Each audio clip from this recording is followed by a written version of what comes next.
আসসালামু আলাইকুম রহমতুল্লাহি ওবারাকাতুহু। আশা করি সকলে ভালো আছেন।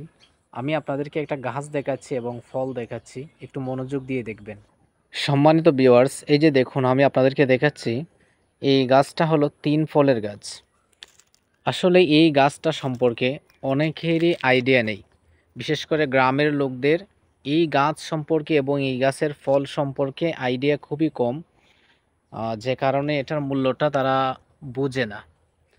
আজকে ভিডিও করার কারণ হলো যে আজকে একজন লোক এসেছিল, ওনার বাড়ি হলো যশোরে। উনি আজকে জোহরের নামাজ আমার এখানে পড়েছেন এবং জোহরের নামাজ পড়ার পরে উনি বলতেছেন যে হুজুর, আমি আপনার মসজিদের চাইতে একটা গাছ দেখলাম, ফলের গাছ, যে ফলটা আমি অবশ্যই চিনি এবং কোরআনে বর্ণিত 3 ফল। এই ফলটা আমি ঢাকা থেকে আনিয়েছিলাম, অনেক টাকা দাম রেখেছে এবং আমি এই ফলটা অন্য কোথাও খুঁজে পাই নাই, যে কারণে ঢাকা থেকে আনাতে হয়েছে নেই। তাই আমি বলবো যে এই ফলের গাছ এবং এই ফল সম্পর্কে আসলে যারা একটু কোরআন হাদিস পড়েছেন এবং যারা মোটামুটি শিক্ষিত মানুষ, তারা অবশ্যই এই ফল সম্পর্কে বুঝেন যে এটা কত দামি এবং খুবই উপকারী ফল। সবাই বুঝে না, যে কারণে গ্রামের মানুষরা এটাকে তেমন একটা মূল্য দেয় না। এই গাছটা কিন্তু সব জায়গায় মিলে না এবং এই ফলটাও সব জায়গায় হয় না। আর এই ফল গাছের এই যে পাতাগুলো দেখতেছেন, পাতা, এই ফল গাছের পাতাগুলো এতই দামি পাতা এগুলা, যে জান্নাতের মধ্যে সর্বপ্রথম আব্বাজি আদম আলাইহিস সালাতু ওয়াসসালাম এবং আম্মাজি হাওয়া আলাইহিস সালাতু ওয়াসসালাম, ওনারা দুজনে প্রথম ইজ্জত ডেকেছিলেন। যখন জান্নাতি পোশাক জ্বরে পড়ে গিয়েছিল, তারা প্রথম ইজ্জত ডেকেছিলেন এই 3 গাছের পাতা দিয়ে। আম্মাজি হাওয়া আলাইহিস সালাতু ওয়াসসালাম 5টা পাতা এবং আব্বাজি আদম আলাইহিস সালাতু ওয়াসসালাম 3টা পাতা দিয়ে ওনাদের ইজ্জত ডেকেছিলেন, যে কারণে মৃত্যুর পরে পুরুষের 3 কাফন এবং মহিলাদেরকে 5 কাফন দেওয়া হয়। আসলে এটাই বোঝাতে চাচ্ছি যে এই ফলটা অনেক দামি এবং খুবই উপকারী।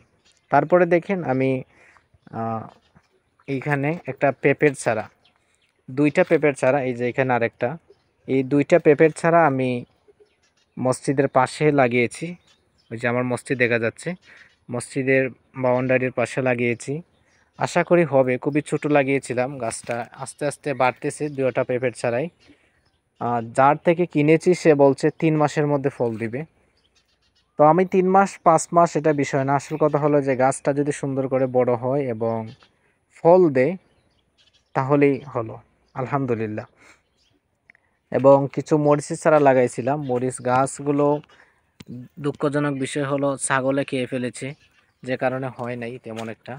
তারপরে কিছু কিছু হয়েছে, কয়েকটা মরিচ আসছে, এই যে দেখা যাচ্ছে খুবই অল্প।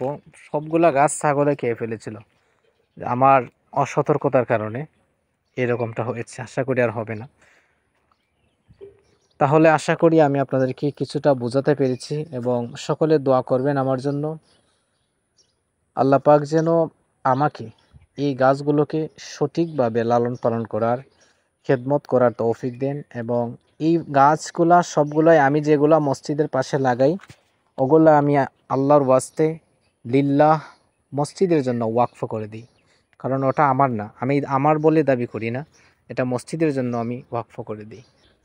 এবং সেই ভদ্রলোক, উনি 3 গাছের চারা আমার থেকে খুঁজেছেন, আমার থেকে চেয়েছেন যে হুজুর 3 গাছের চারা যদি কোথাও পাওয়া যায় তাহলে আমাকে দিন। আমি ওনাকে বলছি যে এখন না, সময় না, সময় হবে এখন থেকে আরও 3-4 মাস পর।